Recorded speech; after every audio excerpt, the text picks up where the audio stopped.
One of the common questions that I normally receive from my customers is that, is it a freehold property? Well, I do admit that a freehold is a highly attractive feature for a lot of people. But my question here is it the only factors you should look into when looking for property? Hi everyone, my name is Gabriel here, and in this video, I'm going to differentiate differences between freehold and leasehold properties. Are some of the myths or misconceptions that a lot of us have about these two.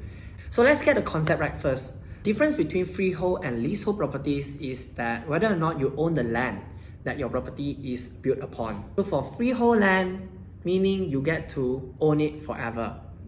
Okay, this land belongs to you, the property belongs to you. That's what a lot of people think, you can own it forever. But the fact is that even though it's freehold, but the government still have the power to take over your land if they think that they need your land for national development purpose. So they will still take over your land, it's just that they will provide you with compensation on the bright side. On the other hand, for leasehold properties, you can just see as the state government borrow this piece of land to you for a period of time, and after time is up, then you need to return it back to the state government because this land does not belong to you. And because of this, freehold properties are generally more expensive than leasehold property for around 20% in the market.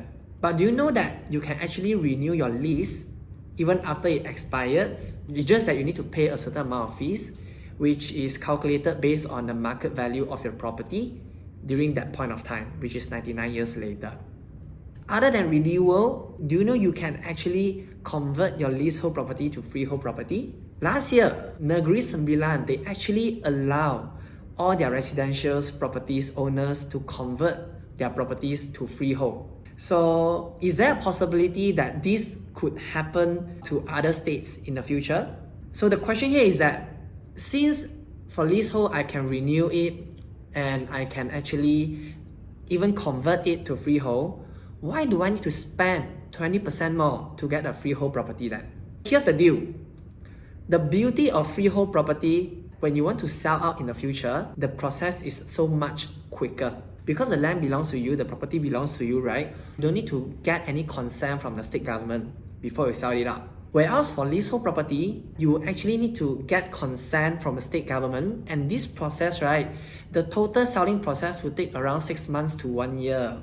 So this is one of the disadvantage of a leasehold property when it comes to selling in the future. Generally, all freehold properties, you don't need to get consent from the state. However, you still need to check your title, refer to your title, see whether or not does this sentence mention restriction of interest. Because there's one property in Cyberjaya, even though they are freehold, but they actually need to get consent from the state government. So there's only one, but generally all the freehold, you don't need that. Secondly, it's also much more easier for you to sell out for freehold company because for freehold properties.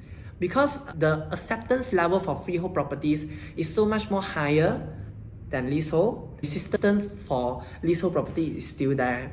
So in the future, if you want to sell it out, it's still easier for you to sell out. In conclusion, I would say whether let it be freehold or leasehold, it shouldn't be the only determining factors when you look for property.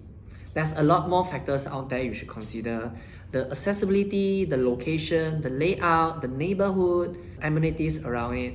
If you have the budget for freehold, just go ahead with it. But if you have budget constraint, actually leasehold is not a bad idea after all. Do you know the developer of leasehold properties, they normally provide a better facilities, a more attractive package to the buyers because they want to stay competitive in the market.